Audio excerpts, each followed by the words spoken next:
සුබ දවසක්. මම අද ඔයාලට කියලා දෙන්නේ ගොඩක් වැදගත් දෙයක්. කෑම හදනවා වගේ නෙවෙයි. අපි කෑම තැනකට ගිහලා කන්නත් දැනන් ඉන්නවා. මොකද ගොඩක් වෙලාවට කවුරු හරි ඉන්වයිට් කරන්න පුළුවන්, පාටි එකට එන්න කියන්න පුළුවන්. පිටරට කෙනෙක් එක්ක කන්න වෙන්න පුළුවන්. එහෙම වෙලාවට අපේ විදිහට කන්න බෑ. එතකොට අපි දැනන් ඉන්න සාමාන්‍ය මේසෙදි කන්නේ කොහොමද කියලා. ඉතින් අපි මුලින්ම මේසෙට ගියහම මේ වගේ මේ දේවල් තියලා තියන්න පුළුවන්. තව මේවට ගොඩක් දේවල් එකතු වෙලා තියෙන්න පුළුවන් මේසේ. සාමාන්‍යයෙන් මේ විදිහටවත් තියෙනවා මේසයක් ලෑස්ති කරලා මේ ටේබල් මැට් එකක් නැති වෙන්න පුළුවන් මෙතන ටේබල් මැට් එකක් නැතුව කෙලින් මේසෙට තියලා තියන්න පුළුවන් එහෙම නැත්නම් යට ප්ලේට් එකක් ප්ලේන් ප්ලේට් එකක් උඩ මේ දේවල් තියලා තියන්න පුළුවන් ඉතින් ගෑරපු දෙකක් පීයක් හැන්දක් වතුර වර වීදුරුවක් වයින් බොන වීදුරුවක් තව දේවල් බොන දේවල් අනුව හැම වීදුරුවක්ම වෙනස් වෙනවා කන බොන දේවල් අනුව පාවිච්චි කරන කට්ලරි එහෙම නැත්නම් හැඳි ගෑරපු જાතිත් හැඩය වෙනස් වෙනවා ගොඩක් ඒවා. ඉතින් මුලින්ම අපි ඉඳගත්තා අපි දැනගන්න ඕනේ සර්විස් එක දෙන වේටර්ට පහසු වෙන්න අපිත් හැසිරෙන්න. එහෙම නැත්නම් අපි සර්විස් එක ගන්න දන්නේ නැත්නම් වේටර්ට සර්විස් එක දෙන්නත් බෑ. ඉතින් අපි මුලින්ම ඉඳගෙන මේ සර්වියට් එක එක්ක අපි ඔඩොක්කුවට දාගන්න පුළුවන්. එහෙම නැත්නම් අපි බෙල්ලේ කොලර් එකේ රඳව ගන්න පුළුවන්. එහෙම නැත්නම් මේක පැත්තකින් අපිට තියාගන්නත් පුළුවන්. මේ විදිහට තියාගත්තට පස්සේ මුලින්ම අපිට සාමාන්‍යලාට කෑම රුචිය වඩවන කෑම දෙයක් එන්න පුළුවන්. ගොඩක් වෙලාවට පොඩි ප්ලේට් එකක් එන්න පුළුවන්. ඒක සාමාන්‍යයෙන් සර්විස් එක හැමතිස්සෙම ගෙනලා දෙනවා නම් ප්ලේට් එකකට දාලා දකුණු පැත්තෙන් අපේ ගෙනලා තියන්නේ. එහෙම නැත්නම් අපිට බෙදා ගන්න එනවා නම් වම් පැත්තෙන් යාලා ප්ලේට් එක කට්ලරි එක අල්ලන්නේ. ඒකට අපි දැනගන්න ඕනේ පරිස්සමට අපිට ඕන ප්‍රමාණය පොඩ්ඩක් අරන් දාගන්න. එතකොට ප්ලේට් එක තියලා ඉවරයි ඒගොල්ලෝ. ප්ලේට් එක තියලා ඉවරයි. අපිට තියෙන්නේ පරිස්සමට එයා දෙන සර්විස් එක දෙන ප්ලේට් එකකින් අරගෙන දාගන්න. දාගෙන ඊට පස්සේ අපිට එක ගෑරොප්පුවක් අරගෙන කන්න පුළුවන්. පරිස්සමට කාලා ඊට පස්සේ අපිට මේක තියන්න පුළුවන්. මේක තිබ්බට පස්සේ මේක සාමාන්‍යයෙන් අපි අයින් කරනවා. එයාලා අයින් කරගෙන යනවා. අයින් කරන් ගියාට පස්සේ සමහරට සුප් එකක් එන්න පුළුවන් දෙවිනියට. සුප් එකක් විතරයි හැන්දෙන් පාවිච්චි කරන්නේ. සුප් එකක් කැරෙන්න වෙන කිසිම දෙයකට හැන්ද පාවිච්චි කරන්නේ නැහැ. හැන්දෙන් කන්නේ අපි සාමාන්‍යයෙන් පුරුදු වෙලා තිබ්බට පාස්තා රයිස් කන්න ඒ කවදාත් කරන්නේ නැහැ. මොකද අපේ රෙස්ටොරන්ට් වල ගොඩක් වෙලා තියෙන්නේ හැන්දයි ගෑරප්පුවයි. ඉතින් මස් මාළු හිම තිබ්බොත් අපිට හදිස්සිය හරි ඉස්සේ සුද්ධ කරගන්න ගියොත් එම එක යුද්ධයක් කරන්න ඕන. මේක ගෑරප්පුවෙන් අල්ලගෙන හැන්දෙන් ඉරන්න ඕනේ. ඉතින් ගොඩක් වෙලාවට මම දැකලා නැහැ සාමාන්‍ය රෙස්ටොරන්ට් වල අපේ පිහියක් දෙනවා. ඉතින් මෙහෙම ආවට පස්සේ අපි සුප් එක පරිස්සමට බීලා හැමතිස්සෙම සද්ද කරන්න එකයි මේව එකට වදින්න විදියක් නැහැ. මේවා ටෝන් ටෝන් ගාලා සද්ද ඇහෙන්න බෑ. හරි නිශ්ශබ්දව ගොඩක් වෙලාට කන්නේ හිමීට.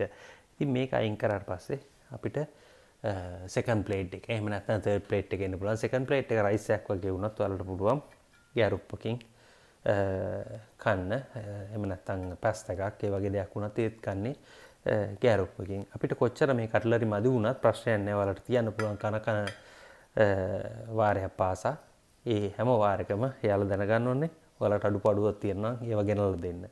ඉතින් අන්තිමට ගොඩක් වෙලාට මස් මාළු ඒවත් එක්ක එළවලුවක් තියෙන දෙයක් එකක් වෙන්න පුළුවන්. ඒ වගේ අන්තිම ප්ලේට් එක එනවා. ඒ වගේ වෙලාවටත් ඔයාලා දැනගන්න ඕනේ PM එක පරිස්සමට මස් කෑල්ලක් වගේ එකක් ස්ටෙක් එකක් වගේ ගෙනල්ලා දුන්නොත් කෑරුප්පෙන් අල්ලගෙන ඊට පස්සේ අපි පිහියෙන් කපන්නේ.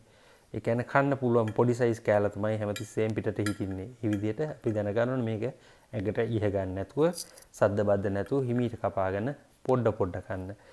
ඊට පස්සේ මේ දේවල් ඉවරුනාට පස්සේ ඔයාලට පුළුවන් මේ හැඳි ගෑරපු මෙහෙම තියන්න පුළුවන්. සාමාන්‍යයෙන් මේ හැඩයට තියන්න පුළුවන්. ඒ වගේ මේ හැඳි ගෑරපු තියෙන දේවල් අනුව ගොඩාක් කතන්දර කියන්නත් පුළුවන්. මේ කෑම හොඳ නැත්නම් ඔයාලට මෙහෙම ගෑරුප්ප හැඳ අතර හිර කරලා තියන්න පුළුවන්. ඉතින් කුස්සියට යන ගම දැනගන්නවා. ඔයාලට ආපු කෑම එක ප්‍රිය නැහැ කියන ඉතින් ඒ වගේ ගොඩක් දේවල් දැනගන්න ඕනේ. අවශ්‍ය දේ සාමාන්‍ය විදිහට තියලා අයින් කරන්න පුළුවන්. ඉතින් මෙතනින් එහාට අපි බලමු මේට වෙඩි ටිකක් පිළිවෙලකට තැනකට ගියාම මේසෙ තියෙන විදිහ කොහොමද කියලා. මම ඔයාලට දැන් මේ පෙන්නන්නේ සාමාන්‍ය සිල්වර් සර්විස් එක. එහෙම නැත්නම් ටිකක් අර කලින් පෙන්නුවට වඩා සාමාන්‍ය කන විදිහට පොඩ්ඩක් වෙනස් විදිහට. මේකෙත් මම කියන්නේ මම 100%ක් ඔක්කොම දේවල් කම්ප්ලීට් කරලා තියෙනවා කියලා. මොකද මම අර කලින් කිව්වා වගේ සලාඩ් කන්න වෙනම ගෑරුප්පුවක් එහෙම නැත්නම් මාළු කන්න වෙනම ගෑරුප්පුවක් බටර් ගන්න වෙනම පිහියක් ඒවට වෙන වෙනම දේවල් තියෙනවා හැඳි ගෑරුප්පු හැඩලින් වෙනස් ගොඩාක් ඒවා. ඉතින් එච්චර දේවල් නැතුව සාමාන්‍ය විදියට අර කලින් කියපු දේවල් වලට පොඩි දේවල් කීපයක් විතරක් ඇඩ්වාන්ස් වෙනවා. මොකද ගොඩක් වෙලාට වතුර වලට ටිකක් උස වීදුරුවක් ඊට වයින් වලට තව එකක් ඊළඟ ෂැම්පේන් වලට එකක් එහෙම නැත්නම් මෙතන වයින් රතු වයින් සුදු වයින් වලට වෙන වෙනම වීදුරු දෙකක් ෂැම්පේන් වලට වෙනම එහෙම වතුර වලට තව එකක් ග්‍රාප් වලට තව එකක් ඒ වගේ වීදුරු කීපයක් තියෙන්න පුළුවන් පිළිගැරපු වෙනස් විදිහට තියෙන්න පුළුවන් මේවා ගොඩක් වෙලාට අපි දැනගන්න ඕනේ ඉඳගෙන සර්විස් එක ගන්න විතරයි මොකද අපිට කියන්නේ ඊට පස්සේ ළඟට දෙන දේ හැන්දෑ ගෑරපුව අරන් හරි පිහියයි ගෑරපුවේ අරන් හරි අපිට කන්න විතරයි කටට දාගන්න විතරයි මොකද අනිත් දේවල් ඔක්කොම කරනවා අපි මොකුත් කරන් දෙන්නේ සර්විට් එකත් සමහරවල් ඩොඩොක්කොට දානවා ඊළඟට මේව කාලි වරන මේ ඔක්කොම අයින් කරලා මේ හැඳි ගෑරපුත් ඊළඟ කෑම කන්න ඕන එකට ලෑස්ති කරලා ඔයාලට දෙනවා ඔයාලට තියෙන්නේ ළඟ තියෙන දේ අරගෙන කන්න විතරයි ඉතින් මෙච්චර ලොකු දේවල් දැනන් ඉන්න අවශ්‍යතාවයක් නැහැ අර එහෙම දේවලුත් තියෙනවා කියන එක හින්දා තමයි මම කිව්වේ මොකද මේ වගේ දේවල් වලදී සර්විස් එක දෙන කෙනාත් ගොඩක් වෙලාට ග්ලව්ස් දාලා සුදු පාට ග්ලව්ස් දාලා මේක කරනවා මොකද මේ හැඳි ගෑරුප්පුවක වීදුරුවක් කොහොමවත් ඇඟිලි සලකුණක් පැල්ලමක් කිසිම දෙයක් තියෙන විදිහක් නැහැ. ඉතින් එහෙම සර්විස් එක දෙන අය අපි අතර ඉන්නවා මම මේක හොඳට දැකලා තියෙනවා මමත් මේ දේ කරලා තියෙනවා ඒකයි මමත් මේ දේවල් ගැන කියන්නේ ඔයාලට. ඒ නැති වුණත් අර සාමාන්‍ය විදිහට කන්න දැනගෙන ඉන්න ඕනේ. ඉතින් අර අපි ගොඩක් වෙලාට කරන්නේ අපි කන දේ ගැන කියන්න ලැජ්ජයි. අපි අතින් කනවා කියලා කියන්න ලැජ්ජයි ගොඩක් අය. හොරෙන් ඒක කරන්නේ. එහෙම ලැජ්ජ වෙන්න අවශ්‍යතාවයක් නැහැ. මොකද ඒක අපේ සංස්කෘතියේ ලෝකේ කොතන ඉන්න කෙනෙකුටත් ලංකාවේ කන්නේ කොහොමද කියලා බැලුවොත් අන්තර්ජාලයෙන් හොයාගන්න පුළුවන්. ඉතින් අපේ දේ ලැජ්ජ විය යුතු දෙයක් නෙවෙයි. ඒත් අපි දැනගන්න ඕනේ තව කෙනෙක් ගාවදිත් ලැජ්ජ නොවි ජීවත් වෙන්න. ඉතින් අපි එහෙම නෙවෙයි කරන්නේ හොරෙන් කාලි වෙලා බැරි ගාතේ හැදි ගැරු පාවිච්චි කරනවා කොහේ රෙස්ටොරන්ට් එකට ගිහිල්ලා කන්න ගියාම අපි ලොකු මිනිස්සු කියලා. අන්න එතනයි වැරදිකම. ඉතින් කන්න බැරුවට කන්ට කොංගගා යුද්ධයක් කරන්න ඕනේ නැහැ ඕන්ලාක.